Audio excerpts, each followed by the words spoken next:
Hi, I'm Nisha DeGaring, host of Good Things Utah, and I've been a longtime supporter of Todd's Beliefcast. I hope you find inspiration in the courageous stories shared by the amazing people Todd features on his show. The guests serve as shoulders for us to stand on, allowing us to see a little further and cultivate belief in oneself. Remember, you have the dignity and power to change. I encourage you to keep striving and believing in yourself. Enjoy today's podcast. Welcome back, everybody. This is Todd, your host of the Beliefcast. As always, thank you so much for tuning in. You guys have been so supportive. I can't thank you enough. It means the world to me. Also, thanks to my sponsors. You guys are also fantastic, and I appreciate you believing in me and the mission and what we're doing here. So thank you so much. Today on the Beliefcast, I sit down with someone who embodies what true transformation looks like, inside and out. Charles Pigott.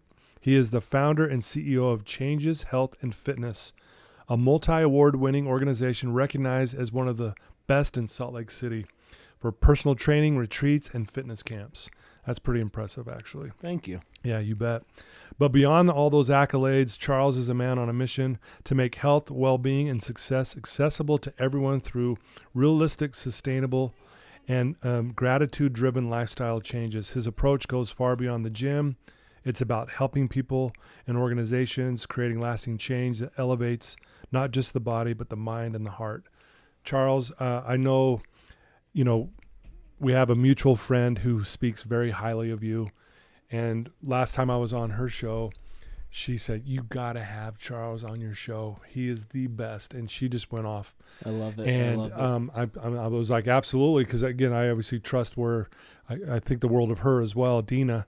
And anyway, so it's great to have you here today, Charles. Great to be here. And again, I love the mission you're on. And I can't wait to talk more about that. But why don't we start off with, tell us where you grew up and maybe a little bit about your, childhood and your family. Awesome. So I'm from Brooklyn, New York originally. I am the oldest of four. Okay. And it was good. It was great. Growing up in Brooklyn, it's very different than being here in Salt Lake and having small kids here. I grew up, we walked everywhere.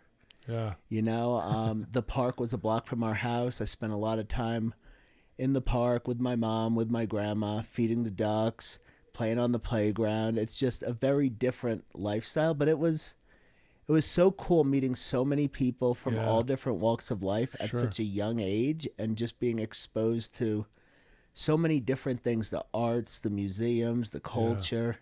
Yeah. It's funny when I hear someone from, New York, you just think of this hardcore, gritty, and not to say you don't have some of maybe those qualities. That's a good thing. But you come across also as this very kind, nice, and a very, safe person. Is that fair to say? Absolutely. Well, there's definitely a piece of that coming from New York and growing up in New York. But that's why I like Salt Lake City. I've said this on a number of podcasts.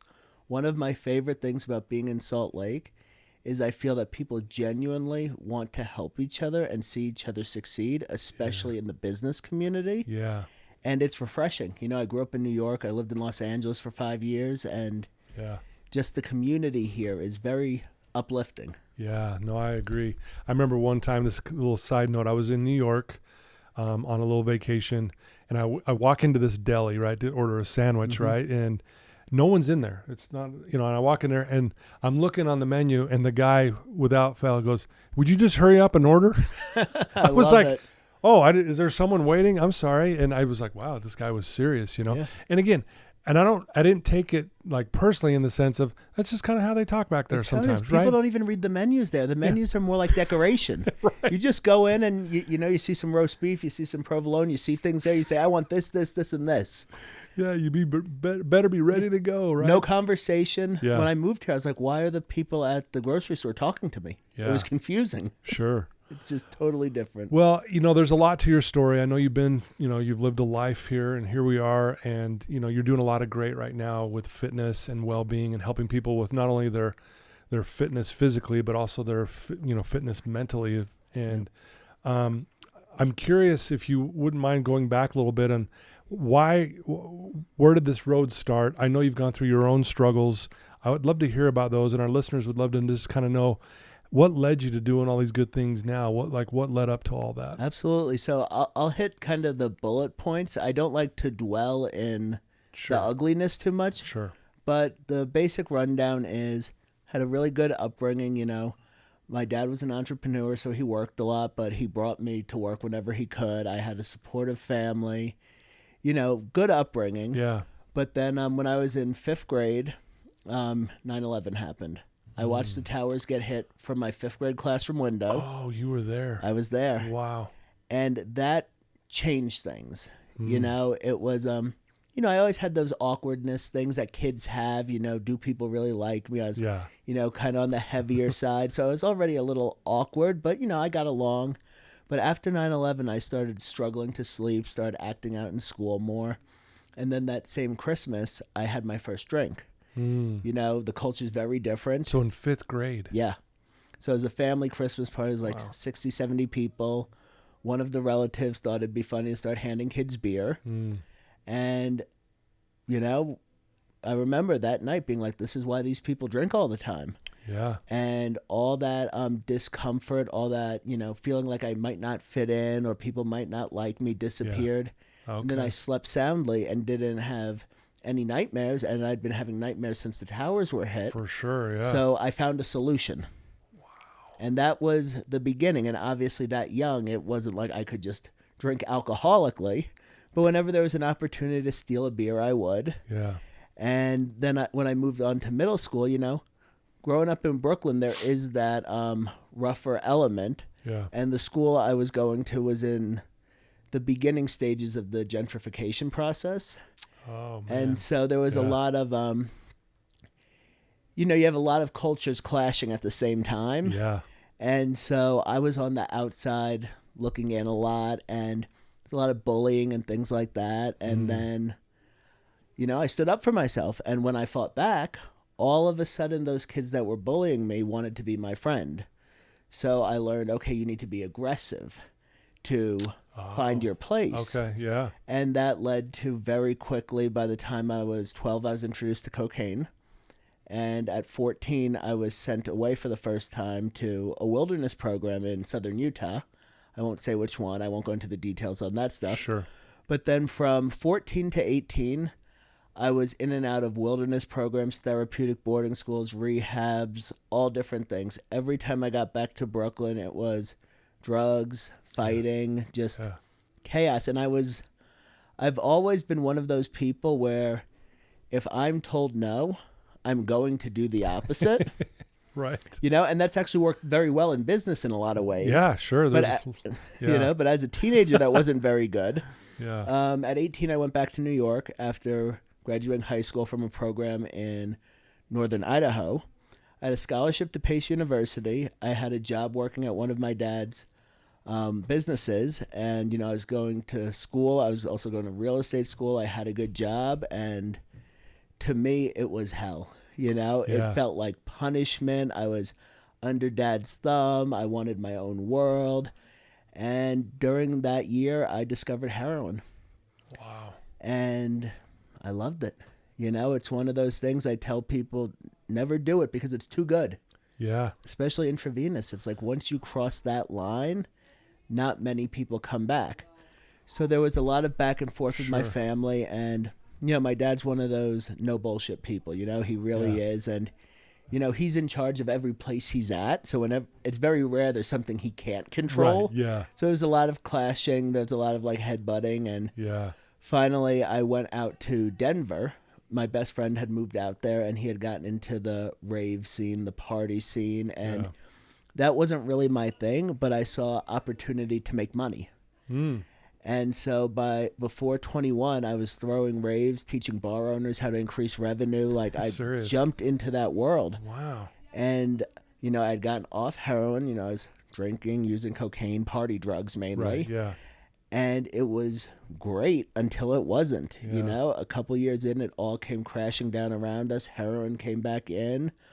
And I went back to New York and pretty much had a conversation with my dad where he goes, I have a responsibility to my other children, to my employees, and to my community to keep them safe, and you are not safe. He gave me a one-way plane ticket to Los Angeles, couple $100 and said, best of luck. Really? Yep. And how old were you when that happened? 21. 21. Yeah. How did you, what was that like emotionally, having your dad tell you the truth like that and then give you, hey, here you go? I felt like Ray Liotta in Goodfellas. When he hands him the cash and says, now I've got to turn my back on you. Yeah, It was a moment like that, you know? Wow. Yeah. That's a heavy moment. Fully understood it. Right. No anger towards him. There was one thing that was unique about my journey through addiction is I always had accountability. Like I might not have. That's interesting. I always was like, anytime something happened, I was like, well, yeah, I chose this life. That's what happens. Like these are the natural consequences of this behavior. It's interesting you had that perspective because I rarely hear that from clients, right? Who are in the same boat. It's usually the opposite. They're playing the victim. They're blaming everyone for their problem. It's because of him or her. But for you to have that perspective, that's rare. I didn't like it. I didn't like the consequences, but I was never surprised. It's no secret that if you use heroin, if you are violent, if you are doing dangerous things, that bad things will happen. So it was just always very logical. To me, that's like, well, this is what I get. Yeah, this is it. So I end up in LA, and, when it comes to somebody that's using drugs around the clock, it is very hard to get a job. So what can you do? Sales. I did a lot of different sales things, fundraising, just things where I could make money quick, just using that gift of gab, talking to people, and then I could check out for a week or two. And there was never in all of those jobs, there was never anybody telling me, oh, you need to be here at a certain time. If the numbers are good, do what you want. Right. And so I started doing other little hustles, doing things on Amazon, a lot of just, buying things in bulk, breaking it down, just however to make money. Yeah. And then I started falling more and more heavily into drugs again. It was always, when I was drinking and using cocaine, my life was not very good, but I was able to make money. I was able to, function. But whenever heroin would come back into play, all bets were off. Yeah. So then I ended up in Inglewood. I'm not sure if all our listeners know about Inglewood, but it's one of the worst parts of Los Angeles. Yeah. And I found a furnished room for $800 a month across the street from the liquor store. And I was like, I found it. Here we are. Oh, my goodness. And I set up shop there, and all the chaos that comes along with it. And you're by yourself at this point, I'm by right? myself, yeah. Okay. There were different relationships on and off, but, Okay. When you're in that world, you can't even call them relationships. Right. It's just, Yeah. who happens to be around because you happen to have drugs, Exactly, yeah. So during that time, there were a number of overdoses. There were a lot of violence. I ended up in some dangerous situations. I found out after getting sober that apparently at some point I broke my collarbone, and I was seeing a massage therapist at about 2 months sober, and she's like, when did you break your collarbone? And I'm like, I guess at some point in my early 20s. Didn't even know. I didn't even know. My goodness. But I was always beat up. Something was always banged up. Dang. And I ended up getting evicted because they have the Good Samaritan law in California. So if somebody overdoses, you call the paramedics and you don't get arrested. You're not going to get in trouble. Yeah. But that doesn't go for the landlord. The landlord's like, we can't have paramedics here all the time and police. So I was on a methadone maintenance program at the time, and I didn't have a vehicle. So I needed to be within walking distance of the clinic. Yeah. So over the next year or so, I proceeded to get kicked out of every single rundown motel on Century Boulevard in Inglewood. And for anyone that knows how hard that is, that's a feat. Yeah.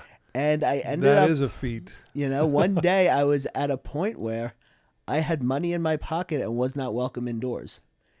I wasn't allowed. I was allowed in the liquor store, the methadone clinic. So you basically had this reputation, basically now at this point, like, hey, keep him out of here. Yeah, don't care that he has money to pay for it. We're not doing it. If he's here, something bad will happen. Wow. Whether it's fights with Dude, drug dealers, yeah, chaos with prostitutes, just that whole world, Sure. Everything that comes along with crack and heroin in the ghetto. They're like, and I'm the one white guy walking around.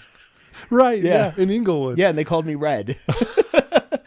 They're like, there he goes Dude, again. that's hilarious. Wow, I can only picture that a little bit. Yeah, that's wild. So, and, my hair was real long. It was a whole thing. And I'm walking around this motorcycle jacket. It's 80 degrees. Like, Doc Martens. It was a whole thing.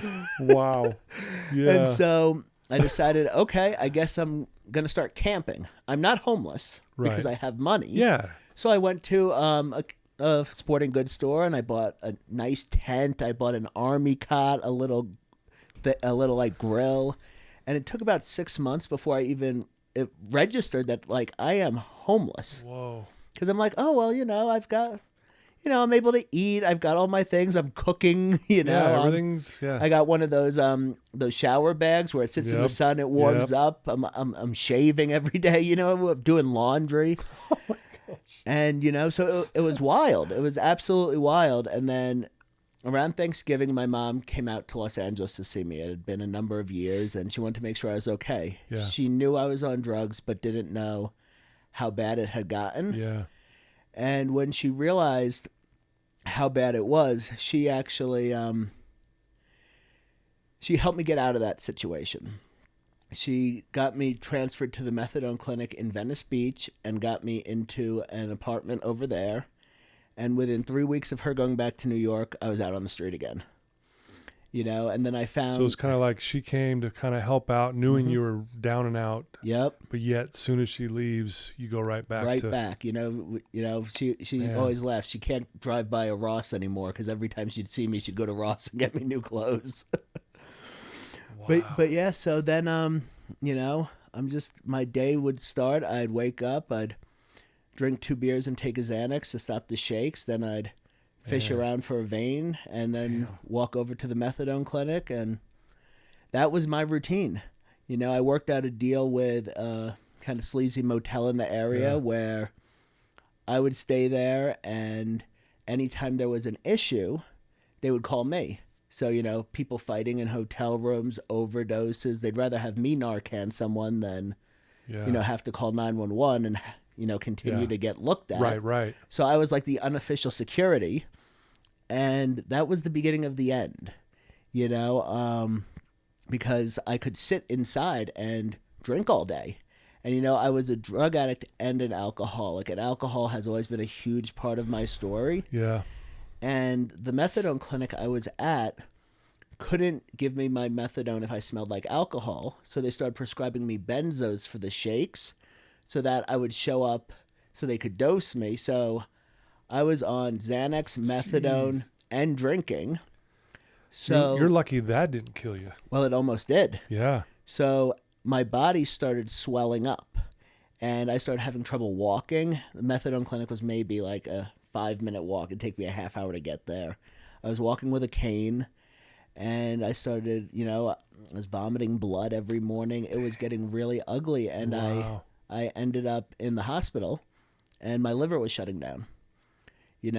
Cirrhosis with ascites. They stuck tubes in either side, and they were draining fluids out, and, I called my dad, and we hadn't really had much contact in years, My birthday, Christmas, he'd Western Union me $100 and just send me the code. Not even happy birthday, just like... Wow, here's your code. Go get your money. And I called him up, Damn. and I'm like, well, it looks like I'm going to die. They said that I need to they'll prescribe me fentanyl patch, just keep me comfortable till I die. And he goes, no, you're going to kick dope, motherfucker. Just like that. Really? He goes, I'll write the check. Let's get this done. And How did you respond to that when he said it like that? It was him. You Yeah. know, it felt right. And Yeah. I didn't have any options. I couldn't really move around, you know? Sure. And so for the next 30, 40 days, I went back and forth from detox to the ER because with the amount of stuff I was using, they couldn't really dose me properly legally to taper me because of how dangerous it was. So I was having seizures and, you know, it was really, really bad. So back and forth from the ER, and then, you know, spent the next year in and out of different treatments, and I'd get like 76 days clean, 52 days, and then go drink for a night. And I spent a year doing that. I ended up at a pretty nice place in Portland, Maine. It was a sober living up there, and, you know, it was more the higher end demographic. My dad wanted to try to help me get back into that world, thinking maybe that would help get me back in school. Right, yeah. And I had a pretty heavy relapse up there. And I woke up in a psychiatric detox. So it was like there was a psych hold, the whole thing. And I didn't remember getting there. I just remembered started drinking. And when I found out I was dirty on my drug test for fentanyl and cocaine and all these things, I was more mad that I didn't remember getting to use the drugs than the fact that I was in the psychiatric hold. I was just like, what the hell? Oh, man. So I was in there for a week, and when I get out, my dad was standing in the parking lot. And he goes, what are we going to do? And I said, well, I guess I'm just going to go back to Los Angeles and die. Like, this isn't working. Gosh. And he goes, well, I'll drive you there. And we started driving cross country. And, you know, we stopped at the Rock and Roll Hall of Fame. We stopped at different things along the way that should have been cool experiences. Right. But the whole time, I'm just like wanting to drink, wanting to use, arguing with him. Yeah. And when we got to Chicago, we walk into the Marriott, one of the Marriott downtown. They have this big bar in the lobby. It was a couple days before Easter. And I said to my dad, I'm like, what if I do go to rehab? What if I just drink tonight and go to rehab? You know, trying to bargain. Yeah. Be like, let me drink on your dime. and he looks right at me. He goes, no drugs? I go, no drugs. And he got on the phone and he started making phone calls. And he was calling places all over the country. And he ended up picking one of the treatment centers here in Salt Lake because he was able to work out a deal with the owner that if I AMA'd within the first 14 days, he'd refund half the money. Okay. But he'd have to pay for inpatient, sober living, outpatient, all up front. Oh, man. So he took the gamble, and you should have heard him on the phone. He's like, he's telling these people, he's like, it's not about the money. He's gotten arrested in treatment. He walks out the door like, you know. And so I came here for that. And April 2nd, 2018 was the day after Easter. That was my last drink. Wow. 2 warm Budweisers on the balcony at the Grand America. And I went into detox. And April 3rd, 2018 was my first day of sobriety. I went into treatment, from treatment, sober living. I went back to school, got my associates at Slick. I was planning on working in the mental health space, being a therapist. My first job, I was the manager of the gift shop at the aquarium, which was a totally different, like... Oh, that's like the Twilight Zone. It was like... And, you know, they made me... This was before I got my tattoos covered up with more appropriate ones. Yeah. So I had to wear long sleeves, and I'm just like, if these people only knew... And so then I started working at a treatment center at about a year sober, and I was thinking this is where I'm going to find myself. And I worked in that space for a while, but then, you know, my ex had gotten pregnant and we needed more money, and she was going to be home with the kids, and I needed more money. That's what it came down to. Sure. And working in the treatment world, there's no money. There's no money, and it was so taxing emotionally. For sure. And I knew a number of personal trainers that made like 80 to 100K, and I was like, okay, let's do that until I finish school or something, figure it out, and then move on. Yeah. And I found I loved it. You know, I started off doing just personal training. It was just me. Yeah. And the skill sets from working in treatment, from going through the 12 steps of Alcoholics Anonymous, all these things that I did to work on my addiction, the community aspect, all of it, I found to be huge with fitness. Yeah. And instead of going after the 3% of the population that's into fitness, I started working with regular people. You know, busy people that want to be able to play with their grandkids. You know, people that just, they want to have more energy. They want to lose 20 pounds, but don't care if they ever see abs. Just regular people wanting to be healthy. Yeah. So I created a community. I started doing community events. My clients all know each other. We'd go to bees games, picnics, different things. That's so awesome. And it was great. Wow. And then one of my clients owns a pretty large company, and I didn't understand the scale of what his company was or how big it was. Yeah. But one day during training, he says to me, all my competitors have these wellness programs, and it's like a thing going on, and, you know, we need one. can you build it? He's like, I'll give you a year, figure it out, make mistakes, have fun, invoice me whatever you think is fair. And I'm like, what? Okay. And, I sent that first invoice and I was like, oh my God, I charged too much. I'm going to lose this customer. Paid right away. I was like, I didn't charge enough. Yeah. Right Isn't after. that true? You're like, dang, I should ask for more. Yeah, so that's how I moved into the workplace wellness space. That's amazing. Started getting into business networking stuff more and meeting other business owners. And you're sorry to cut you off, Yeah. but you're at this point. So what I'm hearing, I love this because you're struggling, you're down and out, you go to treatment, you work some things out. You've been clean since the 3rd of 2018 of April. And all of a sudden you find this. Did you know, like, when you went in to do the training to earn some more money initially, did you go, this is my passion, this is it? Or did it take a while for it to kind of click? Or So I knew I loved it. Okay. But I didn't think the money would ever be there. Okay. And then the money started to be there. Yeah. And we started hiring people and other businesses started asking questions. And at this point, the personal training clients we work with, the majority of them own home services businesses. They electricians, plumbers, Right, HVAC, stuff like that. So then naturally they're like, oh, you do workplace wellness stuff, you do retreats. Let's do something for our people. So I have my team training people in the gym. I train very few people one-on-one now. I do more of the business-to-business stuff, the networking, the back-end stuff. Yeah. But so it just grew into this really cool thing. And the retreats are so fun because it started off fitness-based. Yeah. But then it turned more into, let's go out into the mountains.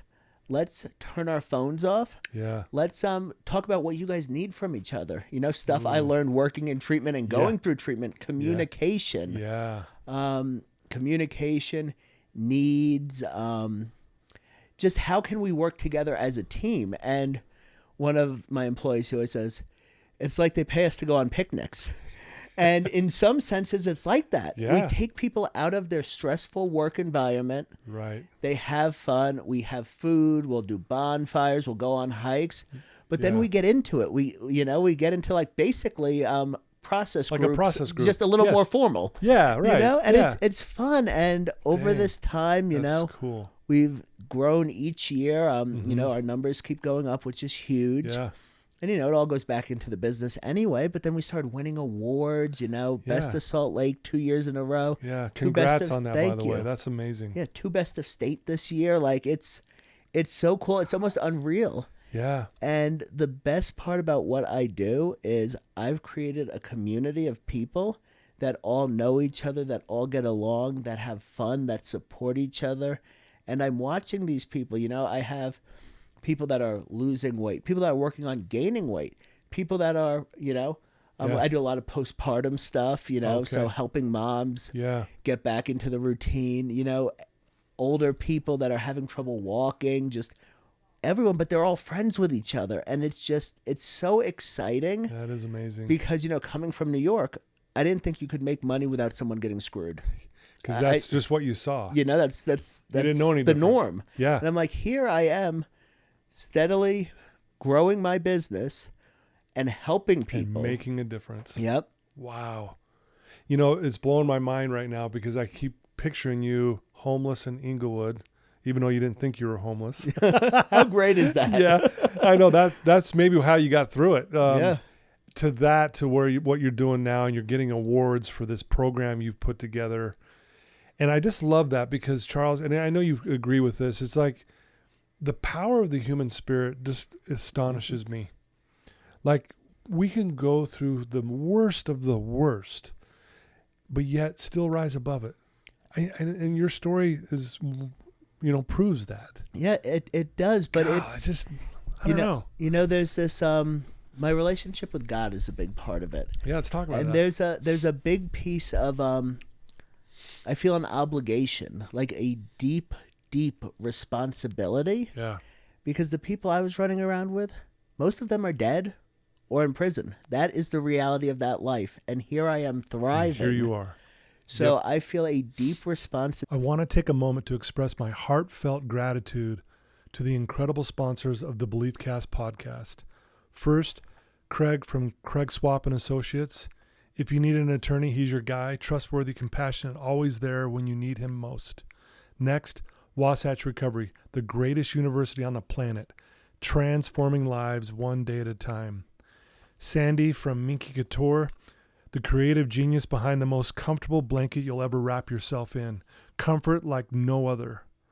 Special thanks to the award-winning pianist Paul Cardall for his beautiful music that brings inspiration to every episode.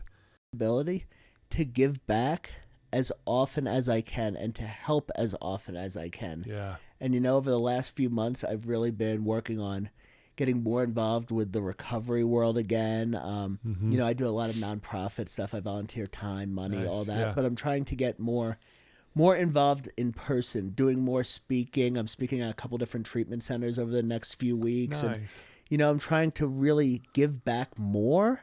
Yeah. And I want to make changes. I want to, on a larger level. I want to start getting involved in some of the policies, some on the city and state level. Yeah. I'm not sure how that even looks, what that even looks like, but I know I want to get involved. I know whether it's politically or through a business way or starting my own nonprofit. I know a lot of people that have beautiful organizations, but they can't fundraise. Yeah. They don't know how to sell. They don't know how to do it. So but that's where you're good at. Exactly. Right? So I'm looking for a way Yeah. that I can help more. Yeah, I love that. Well, again, it reminds me, and I want to share this with you and get your thoughts on it. I had a client of mine that stood up. I was going around the group saying, hey, just stand up. And if there's something on your heart, let's just hear it. I don't care what it is. This guy stands up, and here's what he says. He goes, he's quoting someone else, but he did it in his own words. He says, I tried to find myself I could not see. I tried to find my God eluded me. I tried to find my brother, I found all three. It's true. And I was like, and I agree with that. And it's really, if you think about it, what you just mentioned right now, it proves that pattern, right? Because again, if we're just focused on ourselves wholly, not that there's a time and place for that, but man, you're right. We got to get to this place where I'm with you. I feel obligated to give back because my life was saved as well. I went through similar, I wasn't homeless, but man, I was close, kind of thing. But that's why I respect what you're doing. Thank you. And I love the giving back part because to me, that's where the magic is. That's where we truly heal. That's where, we can move mountains, right? Exactly. We did our first retreat that was open to the community. Because, normally, just from a business standpoint, having a business tell me the set number of people and scheduling a date, right. Scheduling-wise, financially, it just makes more sense. But it was our first one where we just invited people from the community, whoever could come. And it was right after the Charlie Kirk thing happened. So I really was like, we need some healing. Yeah, let's do something. Didn't even really know what I was going to do, but let's do something.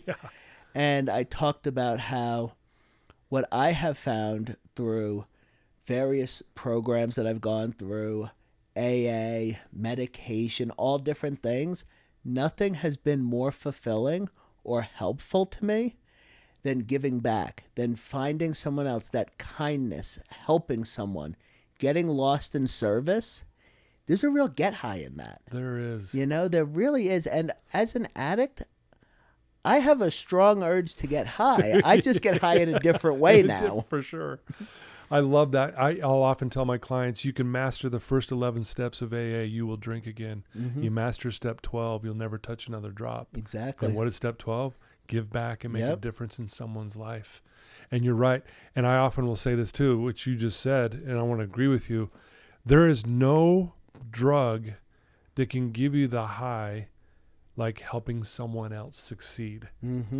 There isn't. There just isn't. And it's long lasting. It's not just a quick, boom, spike, and then you drop off this cliff. No, it stays. It stays. It's steady. It's beautiful. And it builds. Yeah. Well, you obviously are really into fitness. You look fantastic, right? Got to flex for the camera. It's got to flex. Yeah.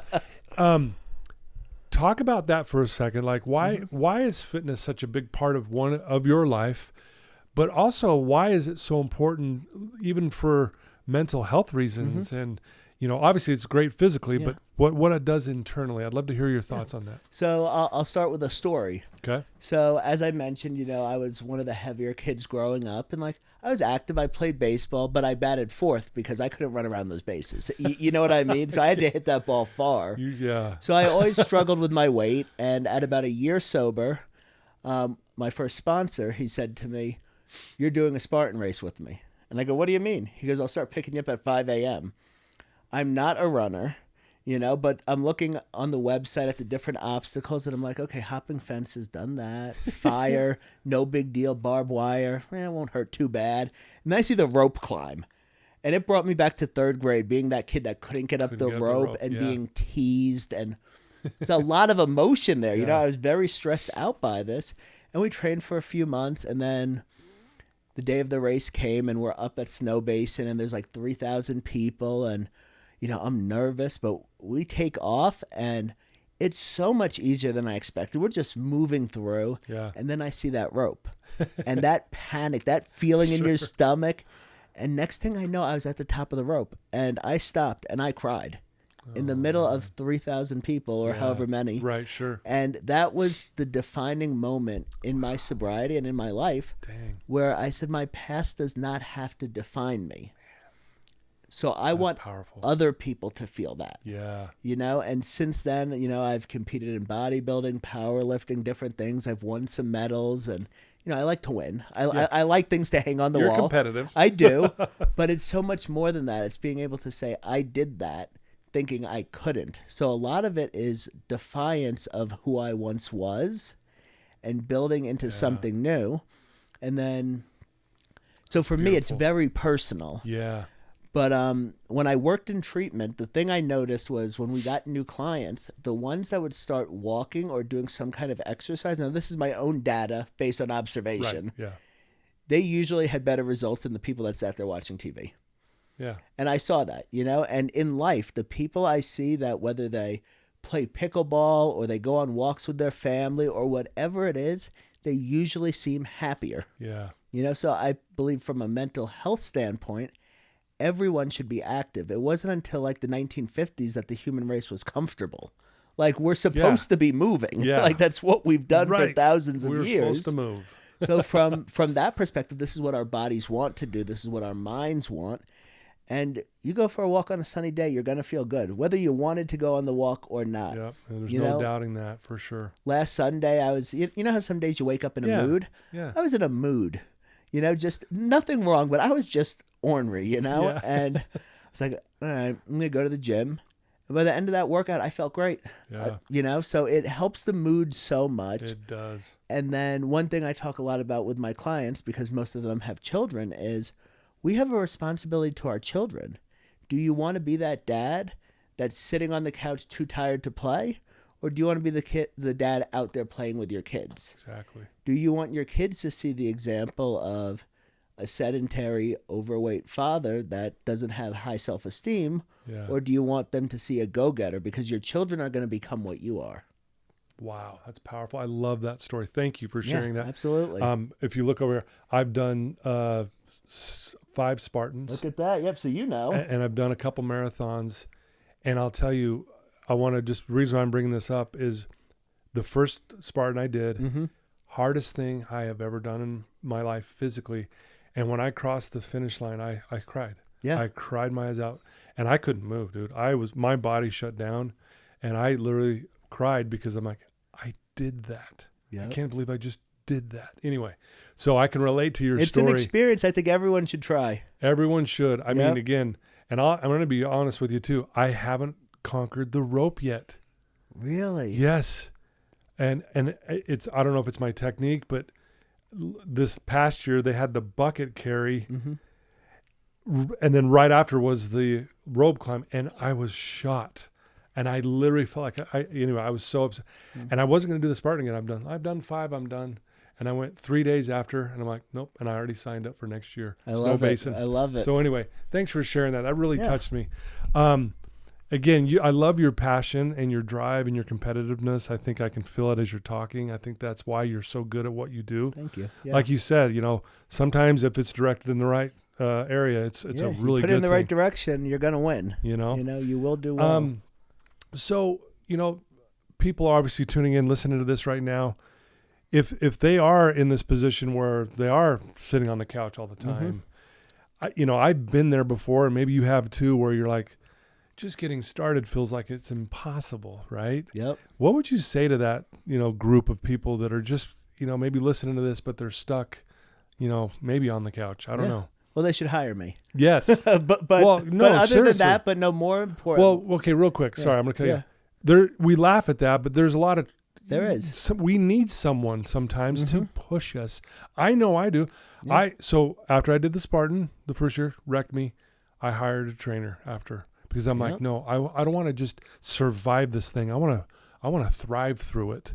So there's a lot of, I guess, success if we have someone helping us. So the best thing someone can do if they're in the financial position is to hire me and my team, or someone else that has nothing to do with me, but hire a professional that you have vetted, that, good Google reviews, good reputation in the community. Yeah. They look the part, all those pieces play into it. And you got all three of those, by the way. Thank you. But you look into it, but if that's not a step someone's ready to take, whether it's an emotional thing, a financial thing, there are very easy habits you can put into place. 1, start drinking more water. Most people I talk to are walking around dehydrated all the time. If a good rule of thumb is take your body weight, cut that in half. So I'm 200 pounds. Okay. So 100 ounces of water. Do that. And then all of our cell phones have step counters on them. So if you don't have a smartwatch, just look at what your average step count is. Yeah. Most people I meet are somewhere between like 2,000 and 4,000. Get that up. You don't have to jump to 10,000, but if you're at 4,000, shoot for 5 next week. Yeah. Shoot for 6. Increase steps, increase water, start eating protein at each meal. Little things like that can make a huge difference. And if you're not in the position to hire a trainer, find someone else, whether it's your spouse, your best friend, your kid, your neighbor, your coworker. Find somebody else, and both of you put it on your schedule, put it on your calendar, and treat it as an appointment, and say, we're going to go to the gym on Tuesday and Thursday at 6:30. Love that. Something in our industry that drives me crazy is there's this nonsense that comes from, a lot of people in their early 20s that don't have kids. That is, we all have the same 24 hours in the day. The mom with 6 kids does not. Yeah. The father that runs a business and has a full-time job because he's trying to get his business off the ground does not. Doesn't. But most parents, most professionals can find 45 minutes twice a week. Right. And if you go by the guidelines from the CDC and different government organizations, 70 minutes of vigorous exercise or 150 of moderate is what's recommended for all adults. Yeah. So if you can get an hour or 2 in, you're good, and you will make results. Our friend that we were talking about that put us in touch, she's come in twice a week for the last 6 months, and her life has changed. And she looks fantastic. She's got energy. She's awesome. We've got another client that's been with us since the end of January last year. She's down 50 pounds. And she's come in once or twice a week to exercise. That's amazing. She's prioritized protein, water, and steps. It's not very intense meal prepping. It's not a rigorous workout routine. I know her goals. I've built a program based on it. She shows up. She does her best. And people get the results. Just prioritizing the time is huge. And having that accountability. You have to have somebody else involved. I agree 100%. And, I'm 57 years old, and I'll tell you, working out and doing these events every year, I feel like I'm younger.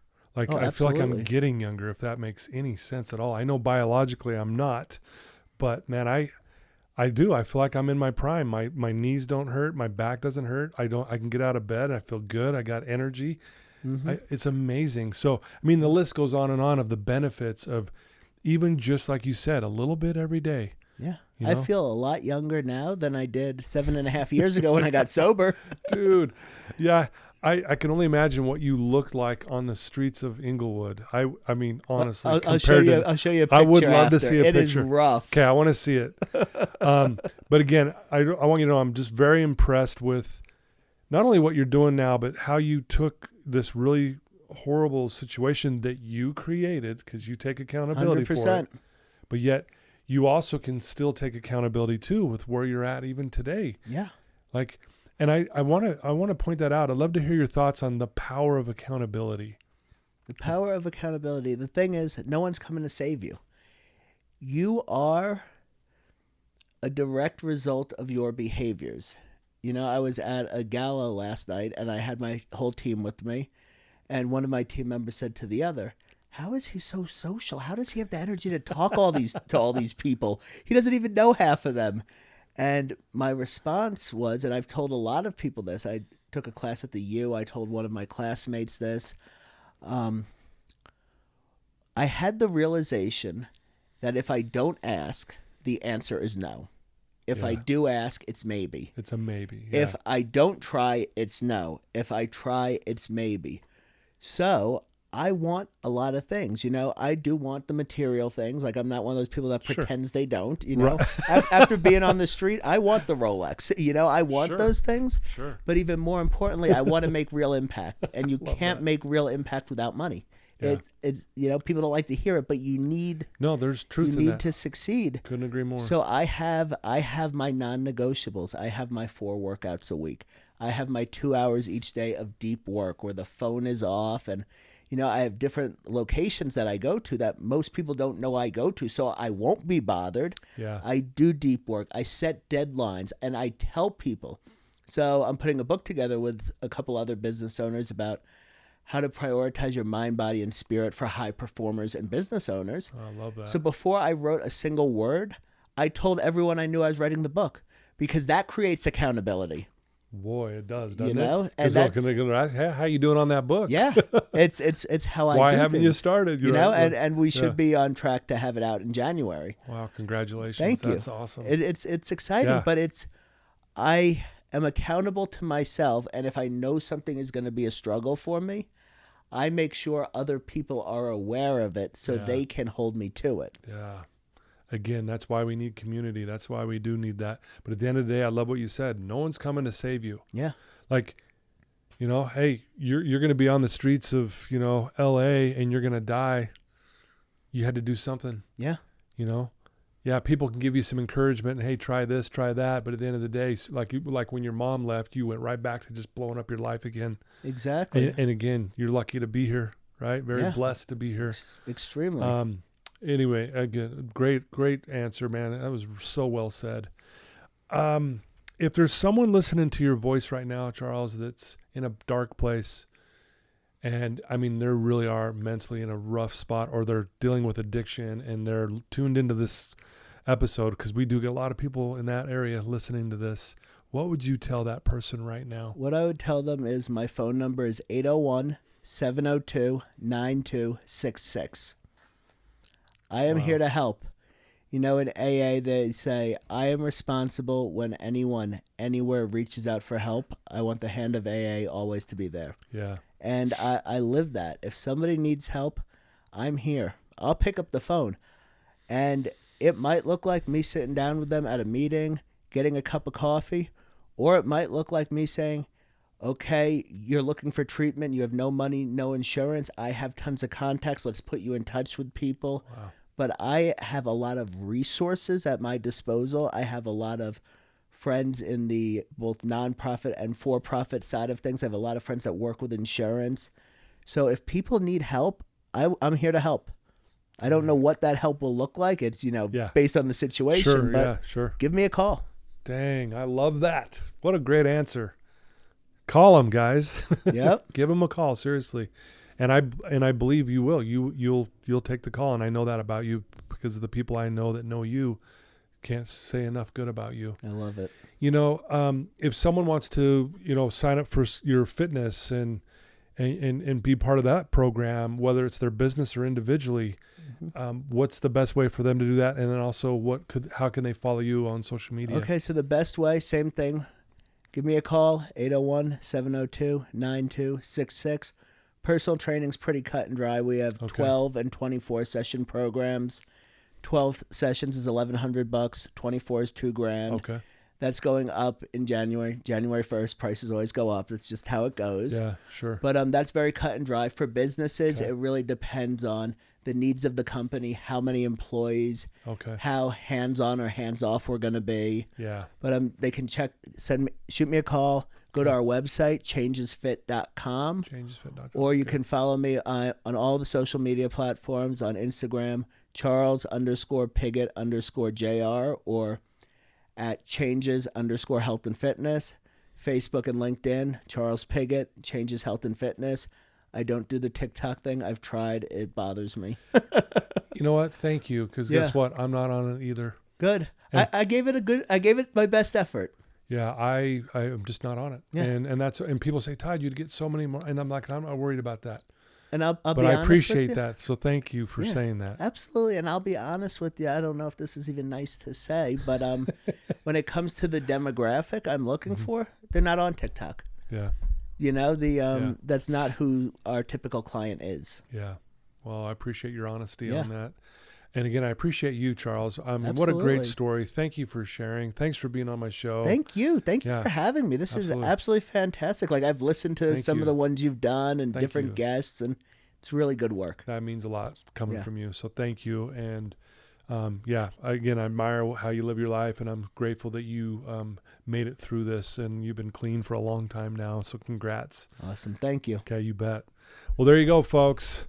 Charles Pigott. Please check out his stuff. We'll have his phone number right there for you. We'll put that on the show notes. So he said, give him a call. Yeah. And do it. If you're struggling, whether it's with fitness or something else, call him. And like he said, if he doesn't have the answer, he's got a million resources that he can tap into. So please reach out to him. I mean, guys, how cool is this?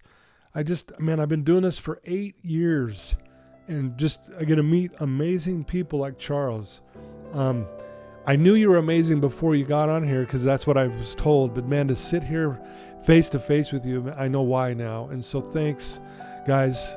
Thank you, Charles. Thanks for tuning in, everyone. Thanks to my sponsors. Love you guys so much, man. This is cool stuff. Keep sharing this with your family and loved ones. And I love you. Until next time, everyone. Take care.